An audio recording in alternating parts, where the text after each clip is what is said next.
नमस्कार दोस्तों, हम आपके लिए गणेश जी महाराज और उनकी खीर की कहानी लेकर आए हैं। एक समय की बात है, गणेश जी महाराज ने पृथ्वी पर मनुष्यों की परीक्षा लेने का विचार किया।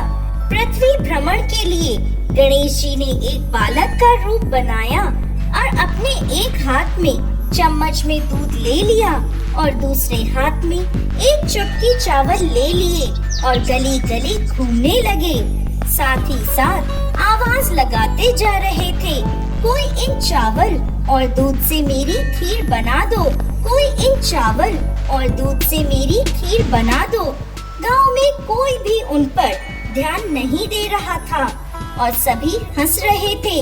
ना समझ बालक चम्मच भर दूध और एक चुटकी चावल की खीर भी भला बन सकती है।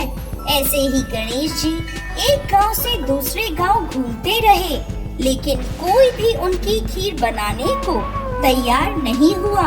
ऐसे ही सुबह से शाम हो गई, कोई मेरी खीर बना दो, कोई मेरी खीर बना दो। अब गणेश जी ने सोचा, कोई भी मेरी खीर नहीं बना रहा, अब मैं क्या करूं? तभी वहाँ एक बुढ़िया अपनी झोपड़ी के बाहर बैठी थी। वो गणेश जी को देखकर बोली, बेटा ला, तेरी खीर का सामान मुझे दे दे, मैं तेरी खीर बनाती हूँ। गणेश जी बोले, माई, तुम्हारे घर में जो सबसे बड़ा बर्तन हो वो खीर बनाने के लिए ले आओ। बुढ़ी अम्मा ने सोचा, बच्चे का मन रखने के लिए सबसे बड़ा बर्तन ले आती हूँ।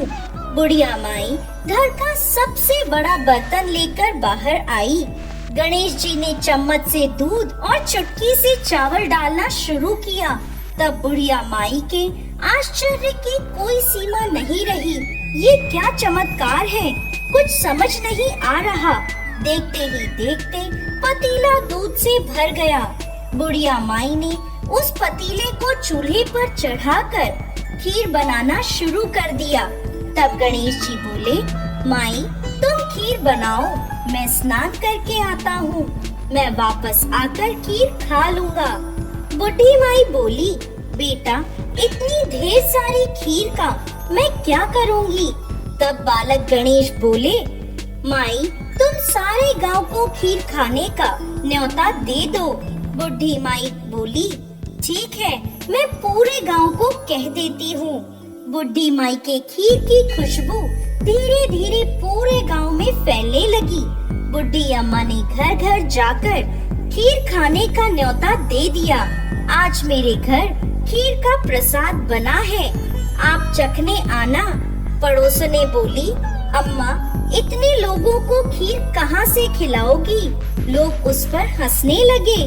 बुढ़िया के घर में खाने को तो दाना नहीं है और सारे गांव को खीर खिलाने की बात कर रही है।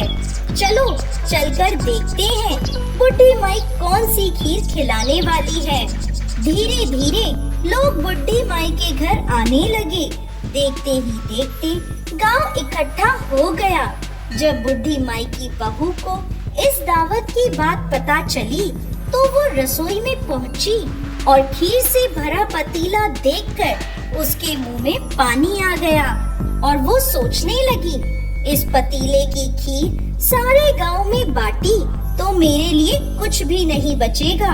ऐसा सोचकर बुढ़ी अम्मा की बहू ने एक कटोरी में खीर निकाली और दरवाजे के पीछे बैठकर खीर खाने की तैयारी करने लगी और खाने से पहले बोली, गणपति जी, भोग स्वीकार करें। ऐसा कहकर वो खीर खाने लगी।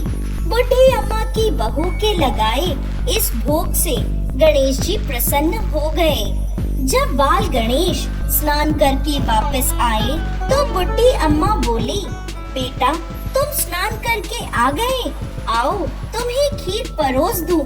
तब बाल गणेश बोले, माई, मेरा पेट तो खीर से भर गया, अब तुम खीर खा लो, अपने परिवार को खिलाओ और सारे गांव को खीर खिलाओ।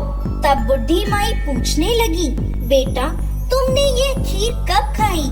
गणेश जी महाराज बोले, जब तुम्हारी बहू ने रसोई घर के दरवाजे के पीछे बैठकर मुझे भोग लगाया था, तब मैंने खीर खा खा ली। तब बुढ़ी अम्मा समझ गई, यह जरूर गणेश जी महाराज हैं। वो हाथ जोड़कर उनके आगे खड़ी हो गई।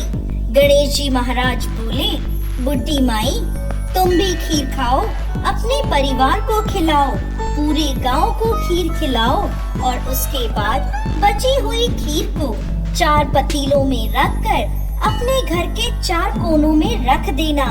अब बुढ़ी माई ने पूरे गांव को खीर खिलाई और बची हुई खीर 4 बर्तनों में करके अपने घर के चारों कोनों में रख दी और सो गई। जब वह सुबह उठी तो उसके आश्चर्य की कोई सीमा नहीं थी। हे गजानन भगवान, ये मैं क्या देख रही हूँ? पतीलों में खीर के स्थान पर हीरे मोती और जवाहरात भरे हैं।